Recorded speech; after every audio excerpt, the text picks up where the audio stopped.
महाराष्ट्र में विधानसभा चुनाव के लिए मतदान 20 नवंबर को है। ऐसे में चुनाव प्रचार के लिए कुछ ही दिन शेष हैं, जिसके लिए सभी सियासी दलों ने अपनी पूरी ताकत झोंक रखी है। इस बीच ऑल इंडिया उलेमा बोर्ड ने एमवीए को समर्थन देने की पेशकश की है, जिसके लिए उन्होंने 17 मांगे रखी है। उन्होंने मांग की है कि राज्य में एमवीए की सरकार बनने के बाद उनकी ये सभी शर्तें मान ली जाएं। खास बात यह है कि एमवीए के कुछ दलों ने ये सभी मांगे मान ली हैं और उलेमा के नेताओं को चुनाव प्रचार करने के लिए आमंत्रित भी किया है। ऐसे में जानते हैं कि ऑल इंडिया उलेमा बोर्ड की ये मांगे क्या है। ऑल इंडिया उलेमा बोर्ड ने जो 17 सूत्रीय मांगे रखी है, उनमें सबसे पहली मांग है वक्फ मंडल के विकास के लिए 1000 करोड़ रुपए का बजट रखा जाए। उलेमा की मांग है कि सरकार बनने के बाद राज्य में वक्फ मंडल का विकास हो, जिसके लिए 1000 करोड़ रुपए का बजट उन्होंने मांगा है। बोर्ड की दूसरी मांग है कि राज्य में एमवीए की सरकार बनने के बाद आरएसएस पर प्रतिबंध लगाया जाए। उलेमा की मांग है कि पैगंबर मोहम्मद साहब के खिलाफ विवादित बयान देने वालों के विरोध में कानून बनाया जाए।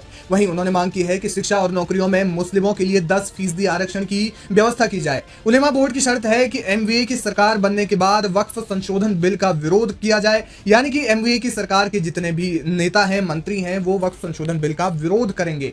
बोर्ड की मांग है कि 2012 से 2024 तक दंगों के आरोप में जेलों में बंद मुस्लिमों की रिहाई के लिए पीएम मोदी को पत्र लिखा जाए। इसके अलावा मस्जिदों के इमामों और मौलवियों के लिए 15,000 रुपए का मासिक वेतन तय किया जाए।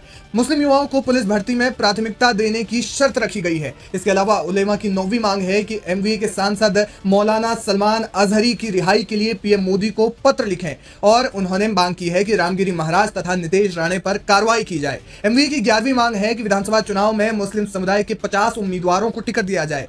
वहीं महाराष्ट्र राज्य वक्फ बोर्ड में 500 कर्मचारियों की भर्ती की उलेमा बोर्ड ने मांग की है। उलेमा की मांग है कि वक्फ बोर्ड की भर्ती में मुस्लिम युवाओं को खासतौर पर प्राथमिकता दी जाए। वहीं राज्य के सभी जिलों में मस्जिदों, कब्रिस्तानों और दरगाहों की जब्त जमीनों का सर्वे किया जाए। उलेमा ने शर्त रखी है कि राज्य में वक्फ बोर्ड की जमीनों से अतिक्रमण हटाने के लिए कानून बनाया जाए। महाराष्ट्र के जिलों में उलेमा बोर्ड को जरूरी संसाधन मुहैया करवाने की मांग की गई है। बोर्ड की 17वीं और आखिरी मांग है कि उलेमा बोर्ड के मौलवियों और इमामों को सरकारी समितियों में शामिल किए जाएं। ये 17 मांगें उलेमा बोर्ड ने एमवीए को समर्थन देने के बदले रखी है। लेकिन इन मांगों पर एक नया विवाद खड़ा हो गया है। बीजेपी इस मामले में पूरी तरह से हमलावर हो गई है।